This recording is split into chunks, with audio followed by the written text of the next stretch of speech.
UCL finalists for another year, people. Some teams in London would just not understand this feeling. They're too young for it. And I understand. But this is just football heritage. And I'm going to need some of you to understand that. Big up, everybody. We are back after another win in the Conference League. We are through to the final. All we had to do was just consolidate the game and see it out respectfully. And that's all that we did. 1-0 win against Djurgarden. Won £5 off a bet with Matt for that. Big up, my guy. That's going straight to the beer fund for the Manchester United game. And yeah, this game was for the Cobham Sexuals. For the Cobham Sexuals, this one was for you. We ended this game with a front four of Tyrique, George, Reggie Walsh, Genesis Antwi and Shim Waker, and we had Josh Achimpong in the midfield as well. This day was for you, and this is one of the best things about this Conference League. Minutes for the younger players, experience for the younger players. The likes of Josh Achimpong, the likes of Tyrique George. These guys have built so much confidence and assuredness in their game just off regular game time in this league. And you can see the comfort that they play with compared to their first games, especially the likes of Tyrique George. Like, I remember the first few games in the group stage with him, where it was like, he's doing all right. He's doing all right. There's some nice little moments, but he just seems a little bit too raw for even this competition, let alone playing him in the other cups. And by the end of this, we've now moved him into a centre role, and he's doing pretty well as a centre forward. I get it. It is the Conference League, but he's also showed out in moments in the Prem. If we go back to Fulham away, just for example, he's really starting to look comfortable as a centre forward. Like the play that I'm seeing from him, the hold-up play, the ability to drag players with him, as you saw for the first goal that we scored in the game today. Some of the footwork, the dribbling, a lot of it is just starting to come to its own a little bit. And we know there's still a lot more levels for him to go, but he's climbed a couple steps in that ladder. And this is why I think the Conference League has helped him out a lot.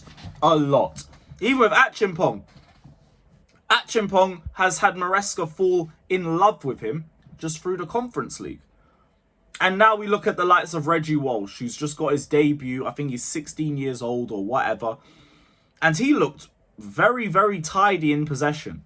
Very tidy. He looked comfortable on the ball. There was some lovely dribbling. I saw him combine well with Sancho at times. He was drawing fouls. He put in the dog work off the ball. It was a nice game from him. A really nice game for his first ever Premier League start. And as much as we'll look down on the Conference League, that is still a 16, 17-year-old making his first ever start for Chelsea Football Club at home in a European semi-final.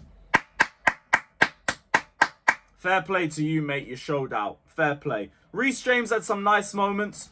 Philip Jorgensen had some good saves as well, especially in the second half. And Chelsea just walked through to a final. People will say it's in boring fashion. I didn't want to be entertained today, though. I didn't care about entertainment. I didn't want end-to-end football in a Conference League classic. No. Just win the game and don't stretch yourself out too much. Pause. Just do your thing. Get a win. Dewsbury Hall scores. Big semi-final goal in the UCL for him. UCL KDH. You love to see it. Really well taken goal, to be honest. The pass from Tosin into Tyrique George. Tyrique George stepping out, bringing the defender with him, turning and having the composure to not rush anything. See Dewsbury Hall, lay it to him. Good touch, good finish. A very aesthetically pleasing goal for, I think, even the neutrals to enjoy. And yeah, really good game. Really, really good to just see us walk through that easily. And now it's another English team in the final. As we know, Tottenham and Manchester United are in a European final now. I'd hope both teams could lose, but one of them's got to win, I guess. And yeah, we're really in a good place right now. We're really in a good place right now. The team's in form. We're now winning games consistently. We've got Newcastle away next, which we all know is going to be a difficult test. But it's a test that we can pass. We've been better than Newcastle in 2 games. Why can't we be better than them a 3rd time? And now that Man United's through to the final, they're playing Mount and the kids against us. Thank the Lord. Ain't no way we can fumble this one. I'm literally coming back from Portugal solely for this game. Do not drag me back from my holiday for something that isn't a W. I'm going to be livid. But I know you won't let me down. I know you won't let me down. And then we're off to Wroclaw. Genuinely cannot wait for this one. But yeah, big up every single one of you. We'll be back live tomorrow. I think the idea is for us to do a Newcastle preview. I'll see if I can get Steve around for that one. And yeah, really, really comfortable performance from Chelsea, as most of the Conference League games have been. Can't ask for much more than that. And yeah, on to the next one. On to the next one. Unless you're an Arsenal fan, because you lot are fucking screwed. Regardless of what happens. Chelsea's winning a trophy. Man United's winning a trophy. Man United or Spurs are winning a trophy.